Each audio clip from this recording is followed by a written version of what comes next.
Viewers வணக்கம், welcome back to screen time with Dinesh. இன்னைக்கு என்ன படம் ரிவ்யூன்னு பார்த்தீங்கன்னா அவதார் 3 ஃபயர் அண்ட் ஆஷ். இந்த படம் வந்து எப்படி இருக்கு? ரொம்ப வருஷம் கழிச்சு தேர்ட் பார்ட் வந்திருக்கு.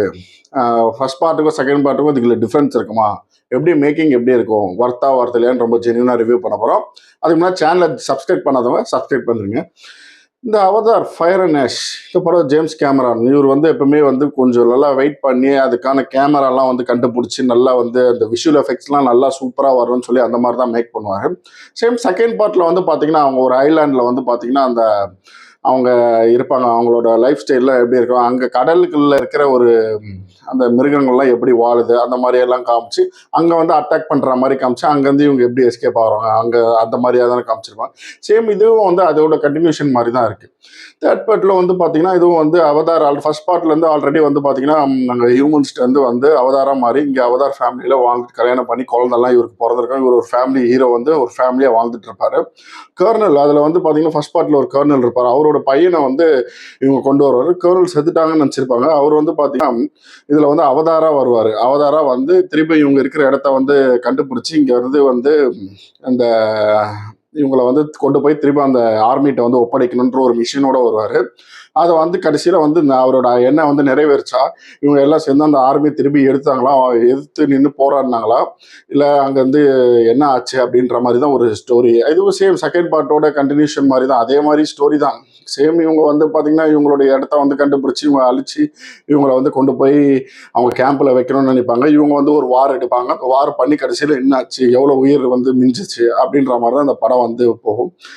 இதில் ஓவராலாக நம்ம இந்த படம் ஸ்டோரி சேம் அதே தான், எமோஷ்னல் அதே ஒரு எமோஷ்னல் தான். இவங்க வாழ்கிற ஒரு லைஃப் ஸ்டைல் எப்படி இருக்கும், இந்த உலகத்தில் அந்த லைஃப் ஸ்டைலை மனிதர்கள் அங்கே சுவாசிக்க ஆரம்பிச்சிட்டாங்கன்னா என்ன ஆகும் அப்படின்றது இவங்களுக்கு ஒரு அவதாரக்கெலாம் ஒரு பயம் வந்துடும். அதனால் இவங்க எப்படி ஃபேஸ் பண்ணுறாங்க, அவங்க வார் எடுக்க வராங்க, இவங்க எப்படி ஃபேஸ் பண்ணுறாங்க, அதே மாதிரி ஒரு நார்மலான ஒரு ஸ்டோரி தான். அதே ஒரு கிளைமேக்ஸ்லாம் பார்த்திங்கன்னா அதே மாதிரி ஒரு எமோஷ்னலாக இருக்கும். இவங்க அவதார் வார் எடுத்து ஜெயிக்கிற மாதிரி போவாங்க.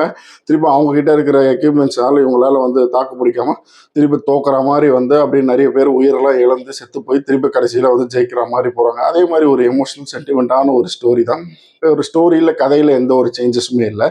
பட் விஷுவலாக எஃபெக்ட்ஸ் இந்த விஎஃப்எக்ஸ்லாம் எப்படி இருக்குதுன்னு பார்த்தீங்கன்னா அதெல்லாம் ரொம்ப நல்லா ஒரு அட்வான்ஸ்டாகவே இருக்குது. நல்ல ஒரு அட்வான்ஸ்டாக எடுத்திருப்பாங்க. நல்லா அந்த அவதார் அவங்களுக்கு ஒரு எமோஷ்னல்ஸ் இருக்குது. அந்த எமோஷ்னலோட ஆடியன்ஸை டைரக்டர் கனெக்ட் பண்ணியிருப்பார். அதை நம்மளுக்கு அதுவும் மதிப்பு கொடுத்தா ஒரு 3 மணி நேரம் மேலே படம் இருந்தாலும் உட்காந்து பார்க்குற அளவுக்கு நல்ல ஒரு விஷுவல் எஃபெக்ட், நல்ல ஒரு மேக்கிங் அவ்வளோ சூப்பராக இருக்குது. நல்லா அந்த ஒரு 4K கிளியாரிட்டியில் லைவாக பார்க்குற மாதிரி இருக்கும். நான் பார்த்தது ஒரு நார்மலான ஒரு 3D தேட்டர் தான். நீங்கள் நல்ல ஒரு ஐமேக்ஸ் தேட்டரில் போய் இந்த படத்தை பார்த்தீங்கன்னா டிக்கெட்ஸ் கொஞ்சம் அதிகமாக இருக்கும். நல்ல ஒரு ஐமேக்ஸில் போயிட்டு நல்ல ஒரு சவுண்ட் எஃபெக்ட்ஸ் உள்ள ஒரு தேட்டரில் போய் பார்த்தீங்கன்னா உங்களுக்கு லைவாக நேரில் பார்க்குற மாதிரி இருக்கும் இன்னும். ஏன்னா அந்த அளவுக்கு பார்த்தீங்கன்னா அந்த விஷுவல் எஃபெக்ட்ஸ்லாம் அவ்வளோ நல்லா சூப்பராக மேக்கிங் நல்லாயிருக்கும். அந்த கிளியாரிட்டி சூப்பராக இருக்கும். ஏதோ ஒரு நார்மலான தேட்டரில் பார்க்கும்போது லைவாக பார்க்குற மாதிரி ஒரு ஃபீல் இருந்தது. நல்ல ஒரு ஐமேக்ஸில் பார்த்தீங்கன்னா அந்த கிளியாரிட்டிலாம் நல்லா ஒரு சூப்பராக இருக்கும். உங்களுக்கு லைவாக அந்த படத்துக்குள்ளே போகிற ஒரு ஃபீல் கிடைக்கும். அந்த மாதிரியான ஒரு நிறைய விஷயங்கள்லாம் காமிச்சிருப்பாங்க, நிறைய விஎஃப்எக்ஸ் காமிச்சிருப்பாங்க. அந்த கடலில் வாழ்கிற உயிரினங்கள்லாம் நல்லா சூப்பராக காமிச்சிருப்பாங்க.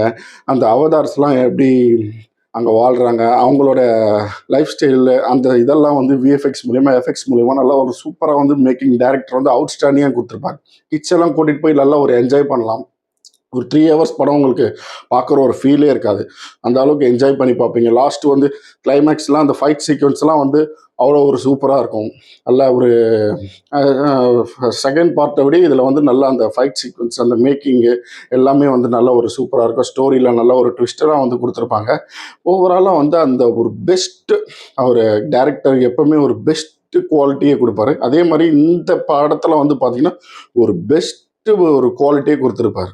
அந்த குவாலிட்டி அந்த ஸ்டாண்டர்ட் அவதாருக்குன்னு இருக்கிற ஒரு ஸ்டாண்டர்ட் தாராளமாக எல்லாருமே போய் கண்டிப்பாக என்ஜாய் பண்ணுவீங்க. ஒரு கிட்ஸ் ஃபேமிலி எல்லாருமே ஒரு பார்த்து நல்ல ஒரு என்ஜாய் பண்ணக்கூடிய ஒரு படமாக அந்த அளவுக்கு ஒரு பெஸ்ட் ஸ்டாண்டர்ட் குவாலிட்டியை இந்த படத்தில் ஒரு விஎஃப்எக்ஸ் மூலயமா அவரோட டைரக்ஷன் மூலயமா கொடுத்துருப்பாரு. இந்த படத்தோட ரேட்டிங் நம்ம சேனலில் என்னன்னு பார்த்தீங்கன்னா 4 out of 5. மறக்காம வீடியோ பிடிச்சிருந்தா லைக் பண்ணுங்கள், ஷேர் பண்ணுங்கள், சப்ஸ்கிரைப் பண்ணுங்கள். தேங்க்யூ.